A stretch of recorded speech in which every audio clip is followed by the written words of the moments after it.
Hi, welcome back to the Laughing Tavern. You all know me. I'm a huge Critical Role fan, have been since the day I got introduced to Victor. We just started doing Critical Role content here on the channel. Not official content, just Rich's opinion on Critical Role, blah blah blah, legal boilerplate. So what better way to get started with our Critical Role content than doing a tier ranking? Everybody loves a good tier ranking, right? S to D, S being great, D being the worst. Let's do it. Let's do it for the first 3 campaigns for the main characters. Not the guest stars, not Exandria Limited. Those will be done at another time. Just the main cast. I know we're going to disagree.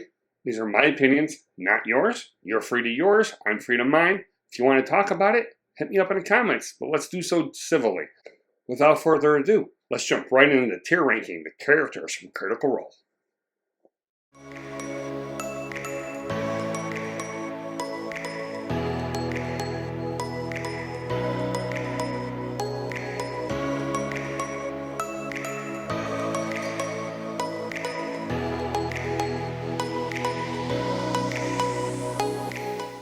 Alright, what I did was I brought all the main characters in, randomized them a little bit, dropped them here so we can work with them.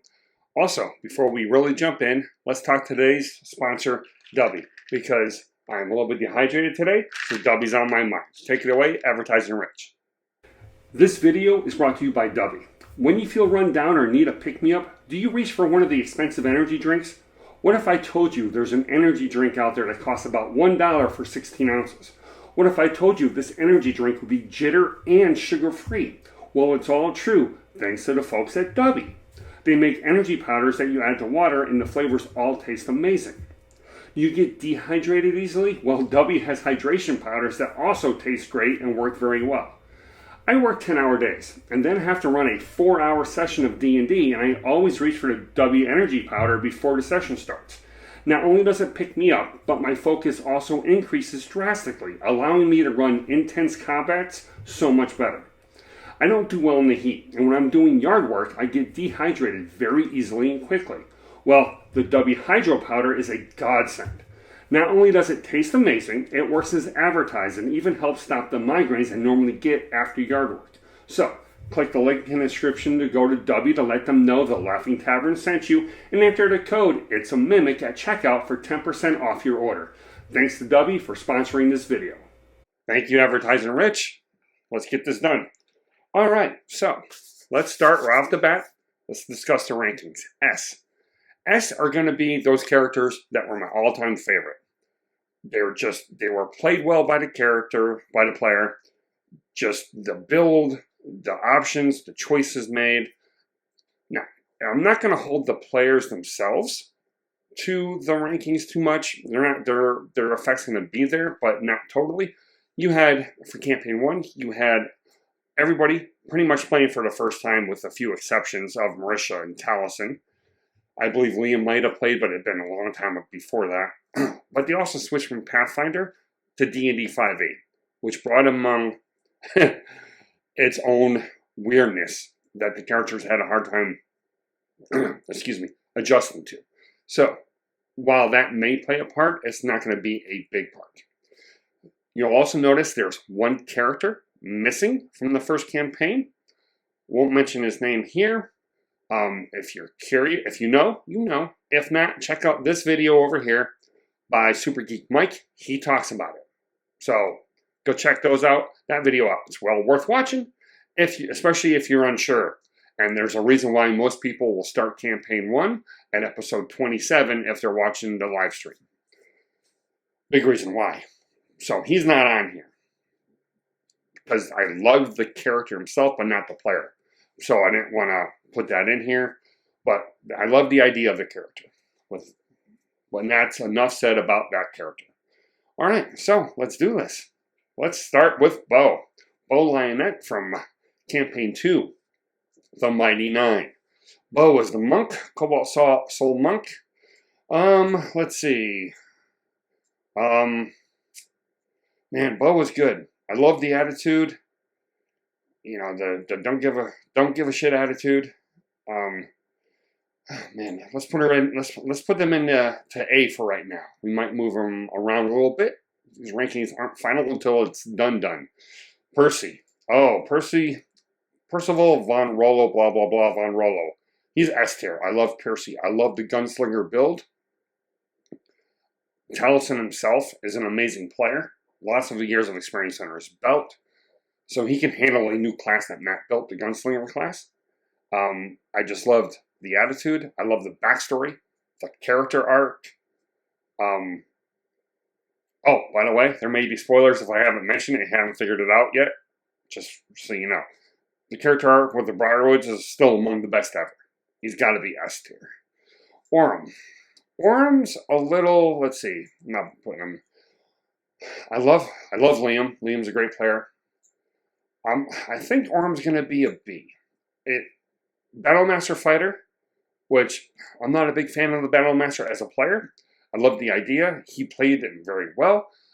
I love the character's backstory. His passive perception was through the roof. He was there to me. He wasn't one of those.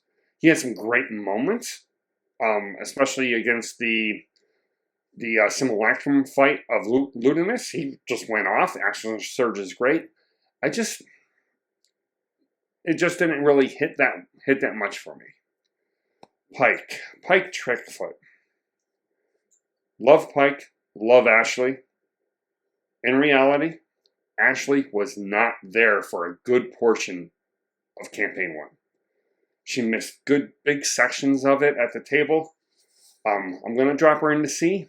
I hate to do it, but she just wasn't there. She was either being ran by Matt, Jaegered by one of the other players, or two of the other players, such as Liam and Laura during the Thordak fight.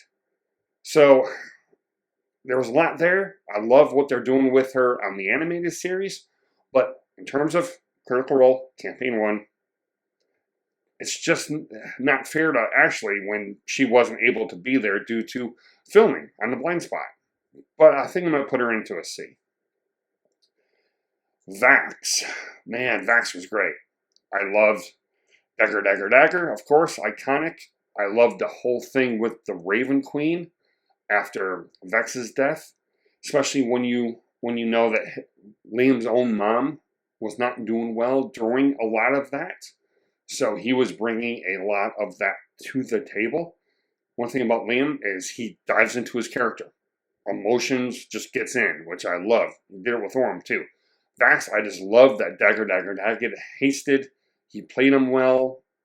I just love the build, especially when they switched over to the Paladin and the Raven Queen plus the Rogue. That brings up some awesome combinations. And of course, hasted Vax is always great. Braius. Only going to get a C because they were only on a handful of episodes, really. They came on at the end of the campaign. A full campaign of Braius with a full character growth arc would be amazing, especially with Sam playing. Just that little bit of time. It was good. But just like for Ashley, I gotta not punish, but I just can't rank him higher than a C, really. Maybe a B. Maybe this will get adjusted later on. All right, we have two. We got Veth. Well, you have Nott the Brave, and Veth from Veth Bronato, both from Mighty 9. Man, I love Nott. Nott was great. I love the backstory. I love the attitude. The taking a drink in order to do something. The afraid of water, which made a bunch of different stuff. Sam dove right into it. Love Nott. Nott was great. Man, that backstory. And then Veth. Veth, to me, she didn't have the same attitude as Nott. She leaned more into the flirty side, which is something Sam does. That's just Sam. I'm going to put her into a B there. I think Nott was better in my opinion. Of course, it was just a different character too. But Veth was good, just not as good as Nott. Chetney Pakapi. Chetney, if not mistaken, was another version of a character Travis did for a one-shot, for a Kill Santa one-shot.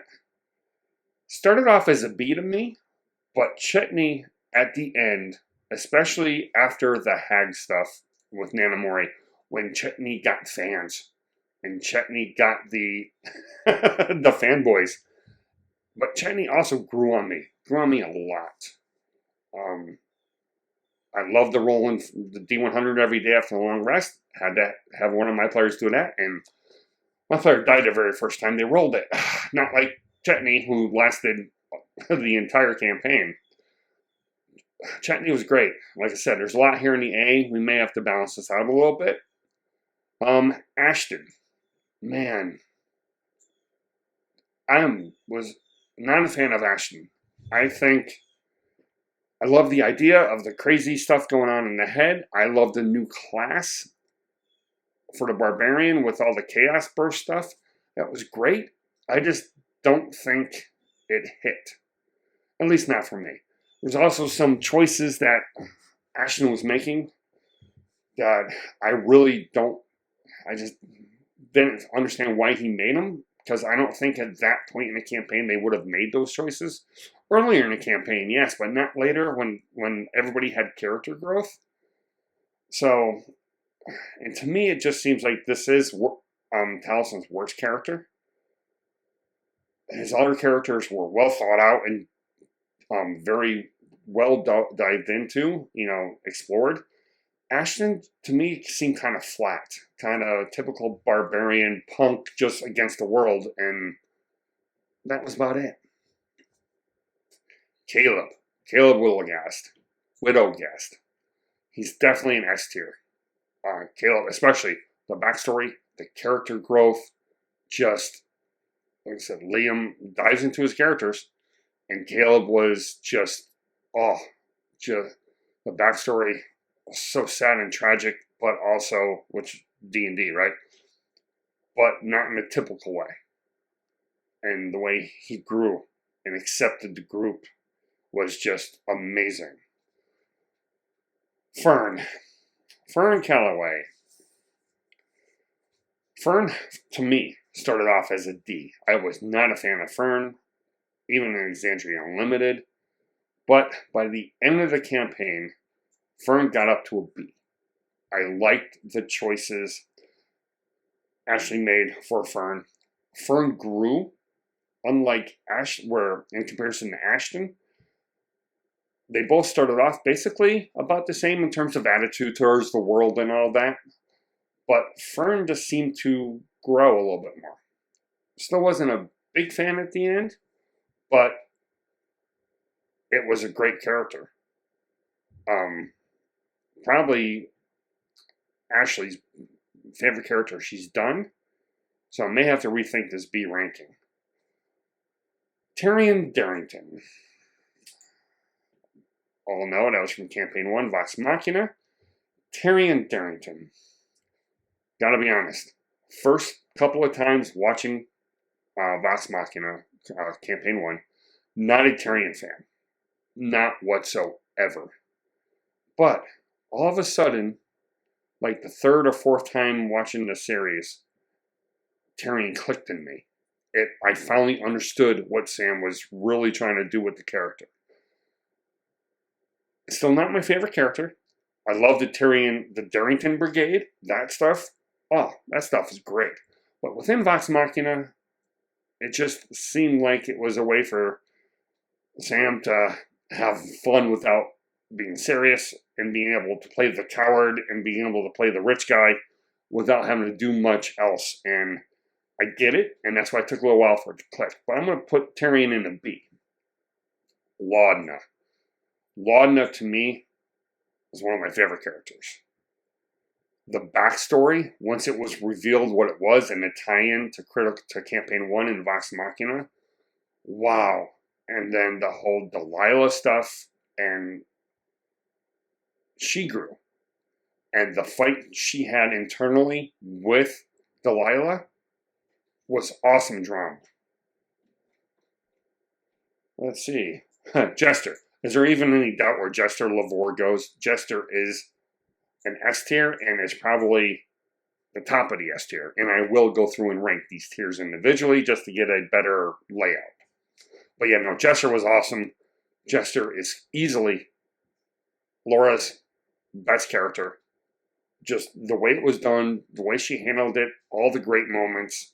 It's just, wow. And of course, iconic voice, iconic look, just great character in every possible aspect. Molly Mock. Man. Molly's tough. We got 25 or 26 episodes, 26 I think, of Molly. Then became Lucian, who was awesome but being run by Matt. And then, of course, Kingsley. So I'm going to... Kingsley wasn't part of the series. That was really for afterwards or the very end of the 99.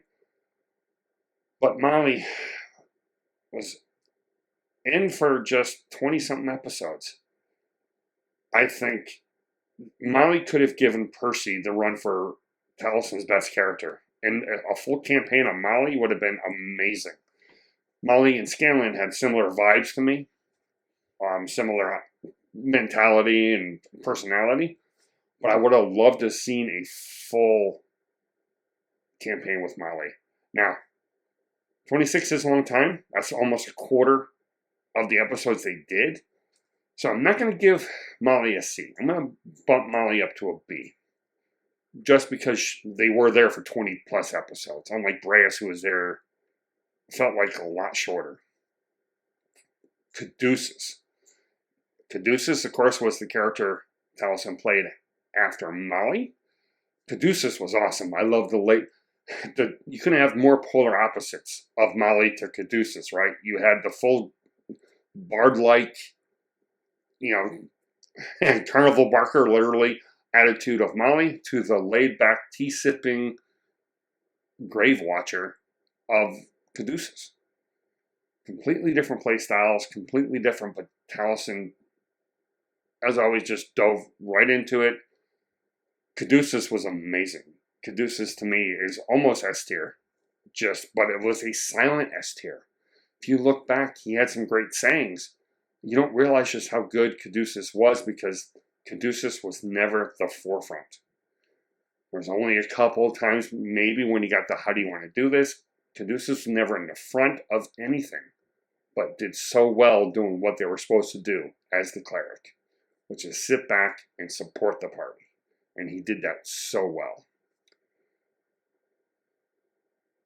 Yasha Nidoran. Yasha had some issues that Pike had. Ashley was not there for most of it. Now, she was not there for part of the earlier campaign. Was there for most of the end, so it gets a little bit better. I liked Yasha. I liked the backstory that they did weave in. I liked the interactions between her and Beau. But you know what? Fearne, I think, needs to get bumped up to A, and Yasha is a B. I'm trying to not have players with the same too many characters on one line if I can help it. Sometimes that's just how it's going to be, right? But Yasha would be a B. And then I'm thinking it's going to bump Fearne up to an A. I do like Fearne at the end. Grog. Man, I want to put Grog in S. Grog was a simple character. Well, hit things. And Travis played him beautifully, especially for a first time really playing. That's why I think he did a barbarian. No shopping, but played up the low intelligence, man, I may have to bump him up to an S. Grog's high A tier. Man, we may have to revisit that here in a second.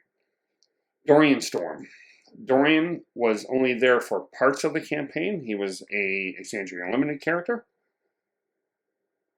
I like Dorian. I think Robbie was a little hesitant in how they played them. I'm not sure. I just get that kind of, and it may have been a personality of Dorian. It may be one of those things just like Taryon, where it takes me a couple of times watching it through before it finally really clicks and I get what they were doing. Wasn't bad. Loved, Dorian. Robbie's awesome. I think I'm going to give him a B. I think he fits right in that B area. Scanlan. Scanlan has got to be I've got to put Scanlan up on an S. Start with the way Sam played him. Being able to, whether it was improv or pre-planned, all the songs he sang, of course, right? All his bardic inspirations were amazing. Scanlan had so many clutch moments, probably the most clutch player. If Jester and Laura were clutch for Mighty Nine, Scanlan was the clutch of Vox Machina. What he did in the end in the Vethna fight, knowing he would have to sacrifice Vax to make sure Vethna didn't leave, was not only a clutch moment for the character, but also a clutch moment for the player to realize that. Scanlan's got to be an S. Bertrand Beau. This is not the Bertrand Beau that Grog played in the one-shot Search for Grog. This was a older, lot less levels. They took the levels away from him. Bertrand was there, I believe, for one reason, was to introduce the Bell's Hells, what became the Bell's Hells, to the patron. Was the intro into the money, was an intro into Esterhaus. And that was it. If Bertrand didn't get killed off, he probably would have been replaced with Chetney later on at some point, because Bertrand was not moving. He was old. He was down in strength and everything else. I'm going to put Bertrand into a D. He served one purpose, and that purpose was to introduce the party to the party's patron. That's it. So Bertrand, one shot Search for Grog was a good character, but Bertrand in this one has to be a D. Keyleth. Now, this is where people are going to argue. People are going to be mad. Not being able to separate Keyleth from the issues of that Marisha had playing a new character. Initially through, I thought I liked Keyleth's personality. I liked, her backstory, coming of age, etc. And of course, the issues that sometimes Marisha did have from not reading spells, which we've all done. And all the other players, how many times did it take Vax to figure out how sneak attack works? I think Liam's still trying to figure out how sneak attack works. So I don't understand the hate that Keyleth got when none of the other players got the same hate, besides her just being a woman and not playing D&D right? Of course, you have the Keyfish moment, which is amazing, but she had some clutch moments early on, and I like the character arc. Keyleth is another one of those that wasn't a big fan of her the first time through, but she grew on me more and more as I watched. With each subsequent run through, I really understood what Keyleth was doing as a character. Man, I think she's a B. It's low level A. Now she's grown it in coming back in Bell's Hells. Of course, she's just so wonderfully done. But I almost want to put Keyleth as an A because I think I got to keep her at a B. It's borderline now. She's definitely up here at the top of B. It's almost A. Laudna, or Imogen, sorry. Imogen. Wow. Absolutely great backstory. Tied in so well by Matt to the overarching campaign story. Just played so well. I love the personality. Love the attitude. Laura is just an amazing player and of course, an amazing actor. Of course, BAFTA award winning, right? So she's got to do something right. But she creates characters that just resonate with you. They just do. FCG. I liked FCG. I love Sam. I think Sam sometimes has a tendency to troll. And some of the stuff as FCG, the flat earth stuff, it just kind of hit flat. Sacrifice at the end was amazing. And especially knowing what Sam was going through during that time, or had ahead of him during the end of FCG, makes it even more impressive what Sam was doing. The character it was good, but to me, it had so much potential. A evil FCG for more than one combat, I think, would have been something to see. Say a couple sessions of having to deal with an evil FCG, like they had to go into Laudna and deal with her death, and had to deal with Delilah. Kind of an arc like that, to where they had to deal with an evil FCG for a couple sessions, would have been great, and I think would have allowed Sam to shine as FCG, to show that duality. But he was just a shiny, happy guy and robot, and it was great, very good. Just, okay, it was good. It's just, don't hate it. But, and I love the saying, of course, smiley day, but Fjord is interesting. Fjord had the whole Uk'otoa backstory, and changing his accent halfway through. That was awesome. Sorry, talking a lot in this one. So, does he get A? Does he get S? I think I'm going to put him higher S for now, and maybe he gets bumped up. And let's end with Vex. Man, Vex and Trinket. Putting them together. I'm putting them into an A. I love Vex. Love Trinket. Laura had issues with the Beastmaster, with the 2014 Beastmaster Ranger. Of course, everybody did. That's why they fixed it in Tasha's. Matt worked with her and getting Trinket up to where he was useful. You know what I mean? He could be in combat, and the downside of Beastmaster Rangers is, what do you do with the beast when you're in dungeons, or you need to climb stairs, or you need to climb ladders, or you need to climb a cave, cliff? What are you going to do? Matt worked with them and fixed it. And of course, I love the greedy aspect of her, and I think she really grew as the campaign went. When she died, I think completely changed the character, made her appreciate her friends and family more. So I'm thinking to put her in an A. Yeah, all right. Well, that's all of them initially ranked. We may still tweak here in a minute. I'm going to go through and let's take a look at the individual rankings and see exactly where everybody ranks. All right, so let's start at the bottom, work our way up, right? See who actually is the best, because there may be some going in between the ranks at the top and bottom ends. D, it's Bertrand. It's going to stay. Let's see. C, I think the way I have it here is right. I really did not like Ashton Graymore.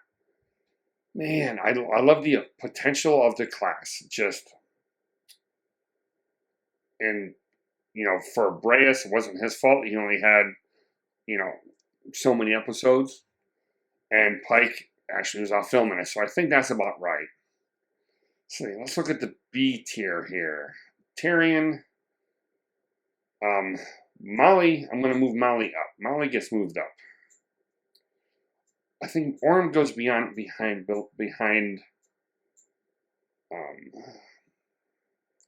Yasha gets moved. Man, Yasha. I want to move Yasha up. FCG FCG could have been C for me, so I'm going to leave him there. Dorian, Taryon. I'm going to move Dorian ahead of Taryon.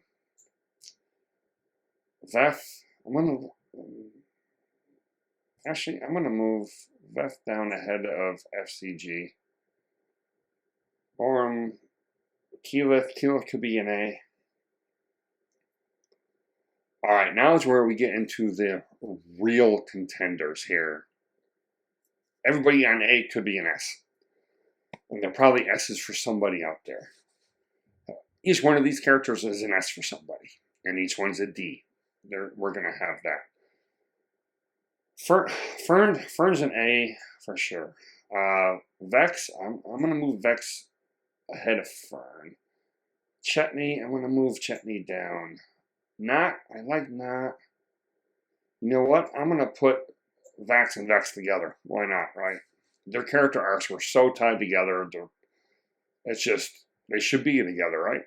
Wasn't thinking about doing it when I started, but this is why we do these rankings, right? Man, Caduceus was so good. But now, man, I love Beau, I love Nott, I love Fjord. I think that is the ranking for A. I think Grog, Fjord, and Beau are the closest to get moved up to S tier. And I can argue myself both ways right now. But I think I'm going to leave them like that. I think, yeah, I think so. I think I'm going to leave them like that. Now here we go, S tier. The best of the best. It's Jester and Percy, and then Caleb, I think, is the 1, 2, 3 for me. Just so good. And Laudna, Scanlan. You know what? I'm going to move Scanlan up ahead of Laudna. Scanlan's moment when he... Do you know my mother's name?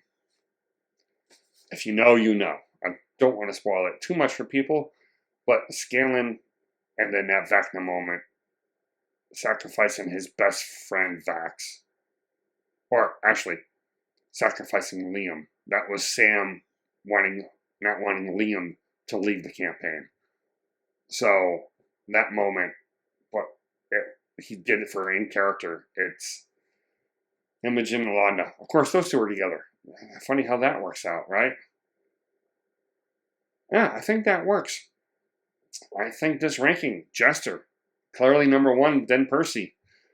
Man, I really want to put Grog up in the S tier. I really want to put Grog up there in S. I'm moving Grog up in the S, the bottom of S. I'm doing it.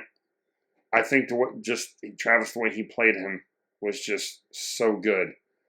Does everybody except for Ashley have one in the top? 1, 2, 3, 4, 5, 6. Each player has a character in the S tier, which is good. And Ashley, if I had to pick one of her 3, it would probably be Fearne, but I just can't. It took so long for her character to get out of the I steal from everybody mentality that I'm not big on PvP. And I think that's a big time character flaw. Now she got through it, which is why she's an A. But yeah, I think this lines up pretty well. What do you think? I know you're going to disagree. Come on, critters. I know I can't be the only one whose list looks like this, and I'm sure there's plenty that want to argue with me. Please let me know down in the comments. Can't wait for Campaign 4 to start, and look forward to doing this again with that campaign or adding them into this list later. As always, like and subscribe. Please check out the links down in the description for all of our partners, but especially today's sponsor, Dubby. And come back for more Critical Role content in the future. As always, be nice to each other, accept each other, and just love each other.